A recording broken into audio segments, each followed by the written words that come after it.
నమస్కారం city news కి స్వాగతం. ముందుగా ముఖ్యాంశాలు.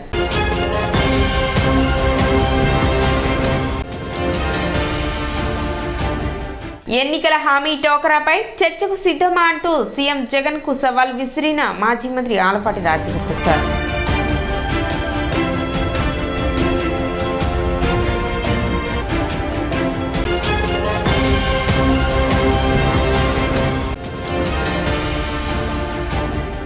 Human rights council of India Tenali నియోజకవర్గ నూతన కమిటీ ఎన్నిక.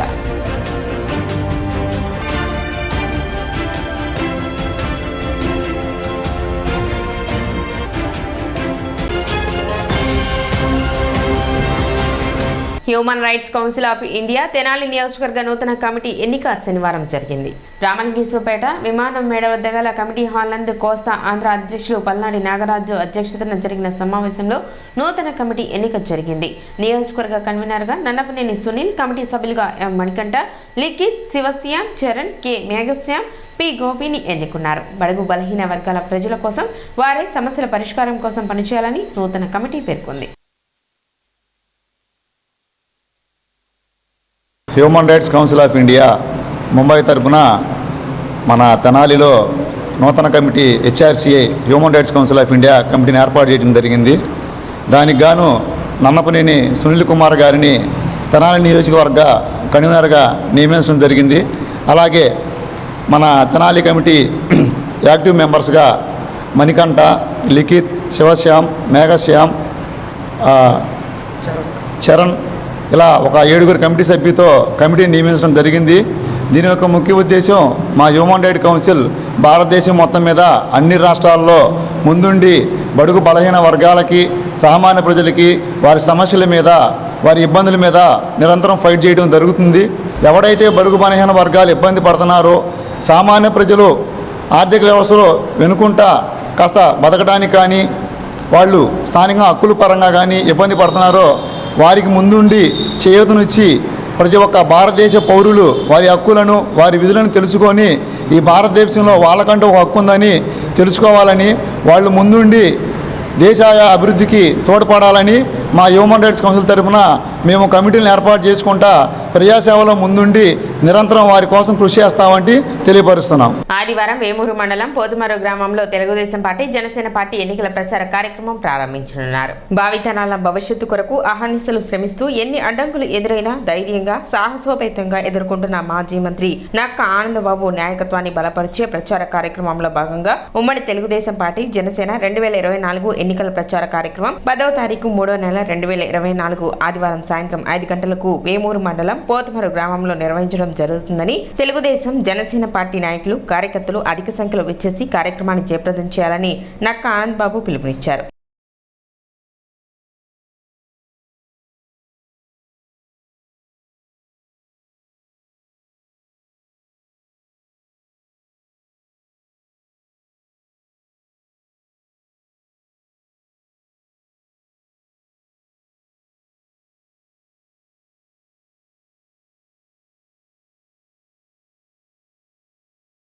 ఎన్నికల మేనిఫెస్టో, పాదయాత్ర హామీల్లో 85% హామీల టోకరాపై చర్చకు సిద్ధమా జగన్ అంటూ మాజీ మంత్రి, టీడీపీ సీనియర్ నేత ఆలపాటి రాజేంద్ర ప్రసాద్ సవాల్ విసిరారు. ఎన్టీఆర్ భవన్లో జరిగిన విలేకరుల సమావేశంలో ఆయన మాట్లాడారు. అబద్ధాలు చెప్తూ ప్రజలను వంచిన నాయకత్వం ఏదైనా ఉంది అంటే జగన్మోహన్ రెడ్డి నాయకత్వమేనని అన్నారు. మేడిమెట్ల సిద్ధం సభ ద్వారా ప్రజలను మరోసారి మోసం చేసేందుకు సిద్ధమయ్యారని విమర్శించారు. మేనిఫెస్టోలో ఇచ్చిన హామీలను ఏమి అమలు చేశారు అని, మరో కొత్త మేనిఫెస్టోతో ముందుకు వస్తున్నారని ప్రశ్నించారు.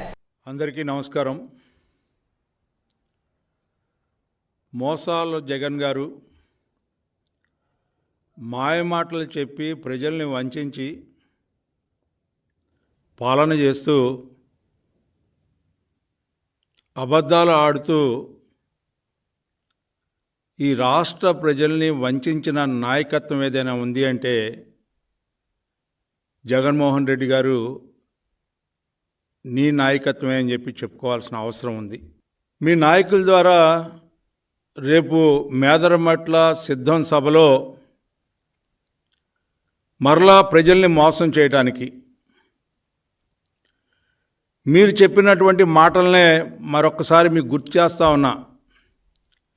మీ మేనిఫెస్టో అంటే బైబిల్ కంటే గొప్పదని,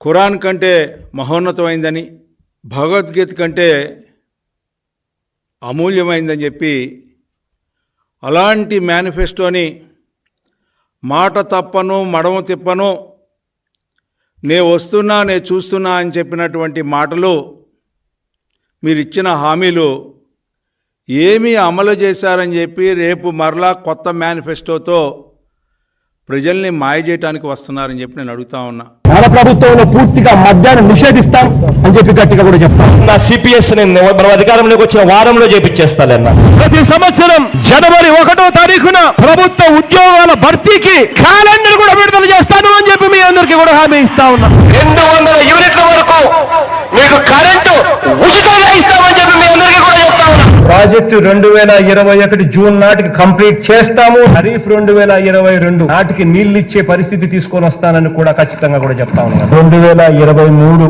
ఖరీఫ్ కు కల్లా ఈ ప్రాజెక్టు పూర్తి చేస్తామని చెప్పి చెప్తాము. 2025 ఖరీఫ్ కల్లా ఖచ్చితంగా గోదావరి పోలవరం ప్రాజెక్టు పూర్తి చేసి చంద్రబాబు నాయుడు గారి 5 సంవత్సరాలలో ఏదైతే కాపు కార్పొరేషన్ కోసం నిధులు ఏదైతే కేటాయించాడో ఆ నిధులకు రెట్టింపు నిధులు కేటాయిస్తాను అని చెప్పి మీ అందరికీ కూడా ఇస్తా ఉన్నా.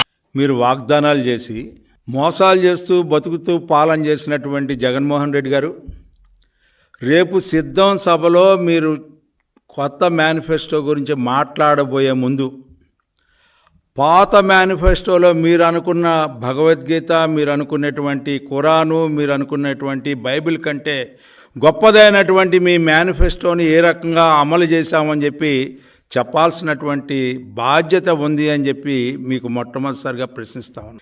ఎందుకంటే మీరు చెప్పినటువంటి అమరావతి రాజధాని ఇవాళ గ్రాఫిక్స్ అని చెప్పి మీరే చెప్తా ఉన్నారు. హైదరాబాద్ లాంటి ఒక రాజధాని ఉంటే బాగుండేదని చెప్పి 5 సంవత్సరాల కాలయాపన చేసిన తర్వాత హైదరాబాద్ లాంటి రాజధాని ఒకటి ఉంటే బాగుండేదని చెప్పి చెప్పడానికి చేసిన మీ ప్రయత్నం, అంతేకాకుండా మీ యొక్క సుబ్బారెడ్డి గారు చెప్పాడు హైదరాబాదులో ఇంకా మాకు వాటా ఉంది, హైదరాబాదే ఉమ్మడి రాజధానిగా ఉండటానికి అవకాశం ఉందని చెప్పి చెప్పినటువంటి 4వ రాజధాని గురించి మీరు ప్రయత్నించినటువంటి మాటలు ఎవరిని మోసం చేయడానికి అని చెప్పి నేను అడుగుతా ఉన్నా. ఈ రోజున డయాఫ్రామ్ వాల్ని నాశనం చేసి జీవనాడైనటువంటి పోలవరం ప్రాజెక్ట్ని నాశనం చేసినటువంటి ఘనత నీది కాదా అని చెప్పి నేను అడుగుతా ఉన్నా. ఆడిన మాట ఆడకుండా అబద్ధాలు ఆడే అబద్ధాల పుట్ట ఎవరయ్యా అంటే జగన్మోహన్ రెడ్డి గారు అని చెప్పుకునే పరిస్థితికి ఈ రోజున వచ్చింది. అంటే ఏ రకమైనటువంటి పరిస్థితుల్లో నువ్వు పాలన చేస్తా ఉన్నావు, ఏ వర్గానికి నువ్వు న్యాయం చేసావు, కార్పొరేషన్లు వేసిన వాళ్ళకి చైర్లు కొనుక్కోవడానికి కూడా నిధులు విడుదల చేయనటువంటి పరిస్థితి నీది కాదా అని చెప్పి నేను అడుగుతా ఉన్నా. అంతేకాకుండా నువ్వు ఏ బడ్జెట్లో అయితే ఏ బీసీల కోసం అయితే, ఏ బీసీల అభివృద్ధి కోసం అయితే, ఏ బీసీల యొక్క జీవన విధానం మార్చడానికైతే నువ్వు ప్రయత్నం చేస్తానని చెప్పి ఆనాడు హామీ ఇచ్చావో ఎన్నికల ముందు, పూర్తిగా వాళ్ళని వంచి వాళ్ళకి ఇచ్చినటువంటి కేటాయించినటువంటి సప్లాన్ నిధులను కూడా పక్కదావ మళ్లించినటువంటి నాయకత్వం నీది కదా జగన్మోహన్ రెడ్డి అని చెప్పి నేను అడుగుతా ఉన్నా. ప్రాజెక్టులు లేవు, జాబ్ క్యాలెండర్ అని చెప్పి నువ్వు ప్రకటించావు. ప్రతి జనవరికి కూడా ఒక మెగా డిఎస్సిని నేను ఏర్పాటు చేస్తా ఉన్నావు, జాబ్ క్యాలెండర్ని ప్రకటిస్తా ఉన్నావు. ఇవాళ ఎక్కడైనా సరే ఈ యొక్క నిరుద్యోగ యువకులకు కానీ ఉద్యోగ అవకాశాలు కల్పించే కార్యక్రమం నువ్వు ఎక్కడైనా తీసుకున్నావా జగన్మోహన్ రెడ్డి గారు? ఈ రోజున రాష్ట్రంలో ఇష్టం వచ్చినట్టుగా గంజాయి, అదేవిధంగా గుడుంబ, రకరకాలుగా ఈ రోజున కల్తీ మద్యం, యువ రక్తాన్ని నిర్వీర్యం చేయడానికి ఏ రకమైనటువంటి ప్రయోగాలు చేస్తే ఆ రకమైనటువంటి కార్యక్రమాలు ప్రభుత్వమే నిర్వహించి ఈ రోజున పాపం ముట్టగొట్టుకున్నటువంటి ప్రభుత్వం నీది కాదా అని చెప్పి సందర్భంగా నేను మనవి చేస్తా ఉన్నా. సినీ దర్శకుడు దిలీప్ రాజా తన కొత్త సినిమాతో కన్నడ విలన్ మార్కాలికి తెలుగులో తొలిసారి అవకాశం ఇచ్చారు. ఇందుకోసం కన్నడ విలన్ మార్కాలి శనివారం తెనాలి వచ్చారు. కన్నడ కంఠీరవ రాజ్ కుమార్ తనయుడు శివరాజ్ కుమార్, విజయ్ ఆంటోనీలతో నటించిన మార్కాలిపై కోర్టు సన్నివేశం అలాగే జైలు సన్నివేశాలను దర్శకుడు శనివారం తెనాలిలో చిత్రీకరించారు. ఇప్పటికీ 16 సినిమాలు కన్నడలో విడుదల అయినట్లుగా మార్కాలి చెప్పారు. తనను కన్నడలో కాళీ అని కూడా పిలుస్తారని తెలిపారు. సీనియర్ దర్శకుడు దిలీప్ రాజా ద్వారా తెలుగు చిత్రంలో పరిచయం అవటం అదృష్టమని మార్కాలి చెప్పారు. దర్శకుడు దిలీప్ రాజా మాట్లాడుతూ మార్కాలి బాడీలో దుష్ట పాత్రలకు సరిపోయే హైపర్ క్వాలిటీస్ ఉన్నాయని గుర్తించిన అనంతరమే ఛాన్స్ ఇచ్చానన్నారు. నిర్మాణంలో ఉన్న బాబూజీ సినిమా పూర్తి కావడానికి కొంత సమయం పడుతున్నందువల్ల ఈలోగా ఇండియా టుడే టైటిల్తో నూతన చిత్రం తీస్తున్నట్లు తెలిపారు.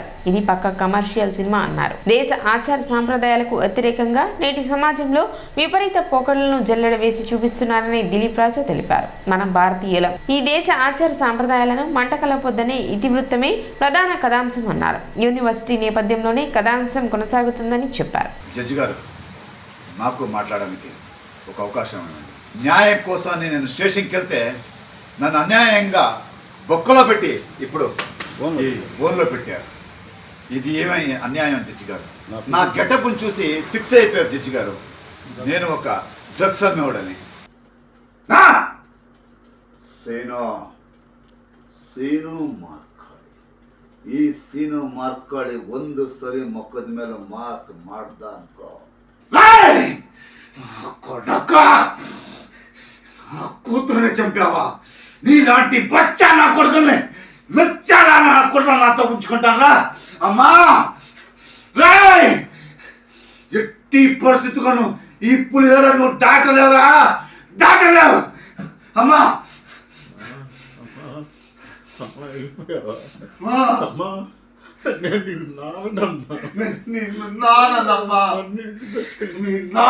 పట్టణ రామలింగేశ్వరపేటలోని శ్రీ దుర్గా పార్వతీ సమేత శ్రీ రామలింగేశ్వర స్వామి కళ్యాణోత్సవం వైభవంగా నిర్వహించారు. పుచ్చ విజయ్ కుమార్ సుధామయ్య దంపతులు ఈ కళ్యాణోత్సవంలో పాల్గొన్నారు. కళ్యాణోత్సవం అనంతరం భక్తులకు తీర్థప్రసాద వినియోగం చేశారు. రాత్రి 12 గంటలకు లింగోద్భవ కాల సమయం నందు పంచామృతాలు వివిధ ఫలరసాలచే స్వామివారికి అభిషేకాలు నిర్వహించారు.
సిటీ న్యూస్ ముగించే ముందు ముఖ్యాంశాలు మరోసారి.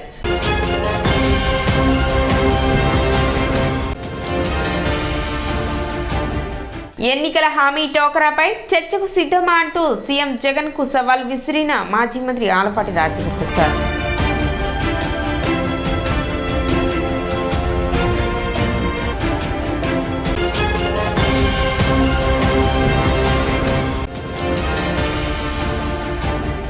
Human rights council of India Tenali నియోజకవర్గ నూతన కమిటీ ఎన్నిక.